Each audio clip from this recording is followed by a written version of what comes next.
কল্পনা করুন, 4টি আলাদা জাতের পাখিকে জবাই করে তাদের হাড় মাংস সব একসাথে মিশিয়ে কিমা বানানো হলো। তারপর সেই মাংসের স্তূপ রাখা হলো আলাদা আলাদা পাহাড়ের চূড়ায়। কিন্তু একটিমাত্র ডাকে সেই মৃত হাড় মাংসগুলো বাতাসে উড়ে এসে আবার জ্যান্ত পাখি হয়ে গেল। অবিশ্বাস্য মনে হচ্ছে? আজ আমরা জানব হযরত ইব্রাহিম আলাইহি ওয়াসাল্লাম এর জীবনের সেই বিস্ময়কর ঘটনা, যা আপনার ঈমানকে আরও মজবুত করে তুলবে। আসসালামু আলাইকুম। আল্লাহর খলিল বা বন্ধু হযরত ইব্রাহিম আলাইহি ওয়াসাল্লাম একবার আল্লাহর কাছে একটি বিশেষ আবদার করেছিলেন। তিনি দেখতে চেয়েছিলেন আল্লাহ কিভাবে মৃতকে জীবিত করেন। আজ আমরা পবিত্র কুরআনের সূরা বাকারার 260 নম্বর আয়াতের সেই অলৌকিক ঘটনার বিস্তারিত জানব।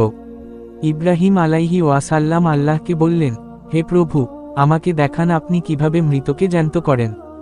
আল্লাহ তাকে জিজ্ঞেস করলেন, তুমি কি বিশ্বাস করো না? ইব্রাহিম আলাইহি ওয়াসাল্লাম বললেন, অবশ্যই করি, কিন্তু আমার মনের প্রশান্তির জন্য আমি এটি সরাসরি দেখতে চাই। তখন আল্লাহ তাকে নির্দেশ দিলেন 4টি পাখি ধরতে। বর্ণনামতে তিনি একটি ময়ূর, একটি মোরগ, একটি কাক এবং একটি কবুতর নিলেন। আল্লাহ বললেন, পাখিগুলোকে জবাই করে তাদের হাড় মাংস সব কিমা করে মিশিয়ে ফেল।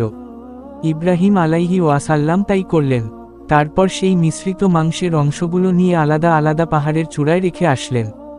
কিন্তু পাখিগুলোর মাথা তিনি নিজের কাছে রেখে দিলেন। এরপর আসল অলৌকিকতা শুরু হলো। আল্লাহর নির্দেশে ইব্রাহিম আলাইহি ওয়াসাল্লাম যখন পাখিগুলোকে ডাক দিলেন, তখন দেখা গেল এক অভাবনীয় দৃশ্য। পাহাড়ের বিভিন্ন প্রান্ত থেকে মাংসের টুকরোগুলো বাতাসে উড়ে আসতে শুরু করল। এক পাখির হাড় অন্য পাখির মাংসের সাথে মিশল না, বরং যার যার হাড় ও মাংস নিখুঁতভাবে জোড়া লেগে এক একটি পাখির শরীর তৈরি হয়ে গেল। মুহূর্তের মধ্যেই 4টি জ্যান্ত পাখি উড়ে এসে ইব্রাহিম আলাইহি ওয়াসাল্লাম এর হাতে থাকা তাদের নিজ নিজ মাথার সাথে জুড়ে গেল এবং তারা কিচিরমিচির শুরু করল। সুবহানাল্লাহ।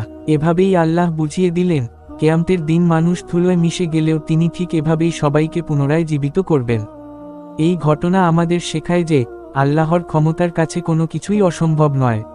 ভিডিওটি ভালো লাগলে সুবহানাল্লাহ লিখে কমেন্ট করুন এবং আপনার বন্ধুদের সাথে শেয়ার করুন। আমাদের পরবর্তী ভিডিও পেতে চ্যানেলটি সাবস্ক্রাইব করে পাশেই থাকুন। ধন্যবাদ।